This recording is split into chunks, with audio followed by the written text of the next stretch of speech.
Welcome back to Celebrity Corner. I'm Dorothy Cascerceri. She's the star of Bravo's hit reality show, Millionaire Matchmaker, the very outspoken Patti Stanger. Patti sat down with me at an event in New York for Viva Diva Wines, and she was on top of the world. And why wouldn't she be? She's in love, she's lost 30 pounds, and business is booming. Take a look.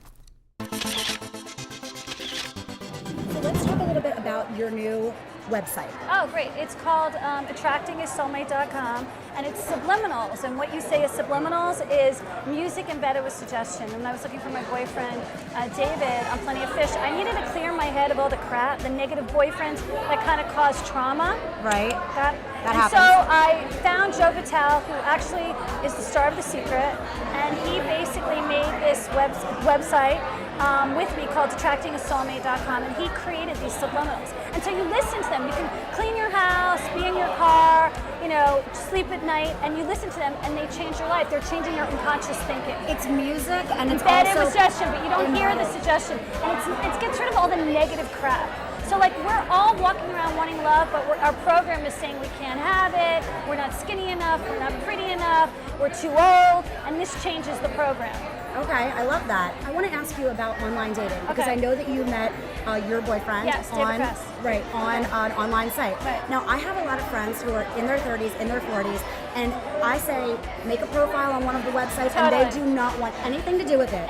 What do you say to that? You could do Match.com to Grouper. If you feel uncomfortable and you don't want to date by yourself because you feel really, you know, like a fish out of water, go on Grouper. Group is a group date, 3 girls, 3 guys, and you know what? And they also do gay dating, by the way. And there's nothing wrong with it because if you don't like anyone, you're with your friends. So 3 of your friends, 2 of your friends, and you get together and you pick 3 guys and then you go on a date. It's a really cool concept. That's actually a great idea. Yeah. And what about the online profile that you design? Because they're what so do you recommend for that? I write profiles in my company, which is millionairesclub123.com, and I actually Cyrano, and I make your profile, and I get your pictures taken, and then I answer the guys, and we have coaches on my system that actually do it for those people who don't want to do it for themselves and can afford it. Yeah. Oh, that's actually a great idea. Yeah, it's an online coach. We have an online coach business. Okay, because it really does, you have to write the correct thing in your profile. You have to know there are keywords, just like SEO for Google to get your website up to the top of the search engines. There are keywords in dating that bring the good guys and deter the bad guys. Okay, I like that advice.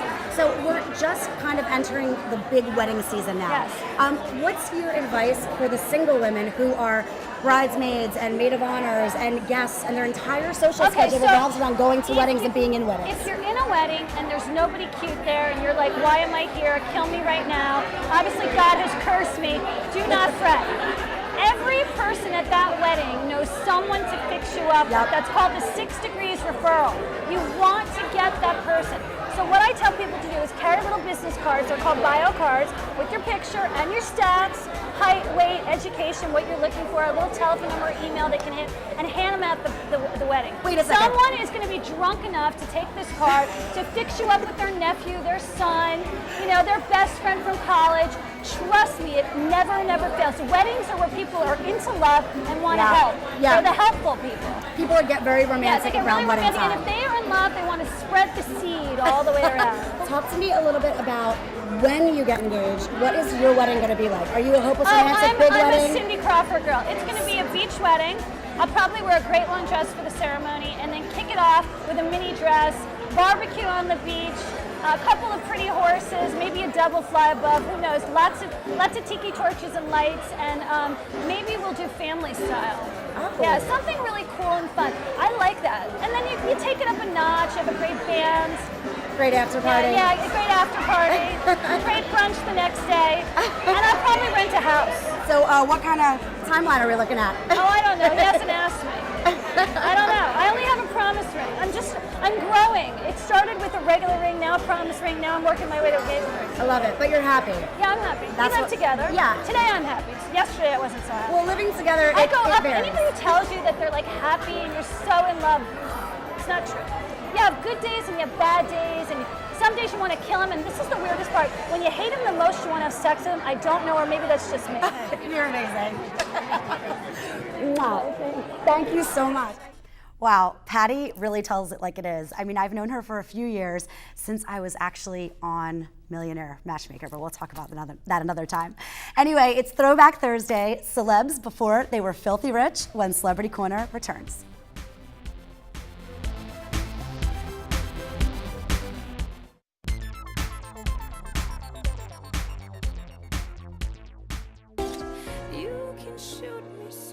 to the top. Give me love, take all I've got. That was a clip from Lifetime's hit movie, The Anna Nicole Smith Story. She was a poor, small-town girl and high school dropout who rose to international fame as a model and sex symbol. It's reported her net worth is $450 million. Anna Nicole isn't the only star who came from nothing and found fame and fortune. It's Throwback Thursday, and we're talking about some of the stars who rose to international fame despite the odds. Joining me is lifestyle expert, success coach, and motivational speaker, Jen Groover. Jen is the author of What If and Why Not, and the founder of an inspirational jewelry line called Empowered. Hi, Jen. Hi, so happy to be here. Oh, thanks for coming. So we're talking about celebrities that started out, from basically nothing and really made something of their careers and their lives. So let's first start with Tom Cruise. Now, Tom Cruise is worth a reported $250 million, but his mom was a school teacher, his dad was an electrical engineer, they divorced when he was young, and he suffered from dyslexia as a child. What kind of, motivates someone growing up in that kind of environment? Right, he also speaks openly about that. His father was abusive. And so I think when people are young and they realize that they're stuck in a cycle that they don't want to be any longer, it gives a motivation that's really deep rooted and purposeful to break that cycle. So they put a certain level of expectation on themselves in order to break through, instead of becoming a victim to their circumstance, to skyrocket out of their circumstances. Well, he definitely put a level of expectation on himself because starting with his first show when he was 16 years old, that was 1978, he performed in Guys and Dolls in his, school, he gave himself a 10-year deadline to build an acting career. And as you know, Risky Business in 1983 grossed $65 million. That's what put him on the map. Right. So he gave himself that deadline and he reached it. So I think that's a really interesting comments that you made. Now let's move on to Diddy. Okay, so Diddy, now he's worth a reported $580 million, which is, more than double Tom Cruise. And when he was 3 years old, his dad was shot to death in Central Park. He went to Howard University, but he dropped out to pursue an internship at a record label. Right. So what kind of is behind that? Well, his mom was a really strong mother. He speaks openly about how what a strong figure she was in his life. But he was born as a hustler, an entrepreneur. Entrepreneurs know how to survive, and they do it with taking risks constantly. While he was in college, he actually had two businesses, one with planning dance parties, and the other one was a valet service to the airport. So he knew how to take an idea and actually activate it. And one of the things that I find so fascinating about him is he is not afraid to work hard. Even today, after all of his success, he works really hard. But his biggest moment where he really was shining was after his best friend, Biggie Smalls, got killed. Right. And he actually was about to launch a new record, and he went back and reworked the record, put all of his emotion from the loss into that record, and that became his biggest breakthrough in the music industry with the song I'll Be Missing You.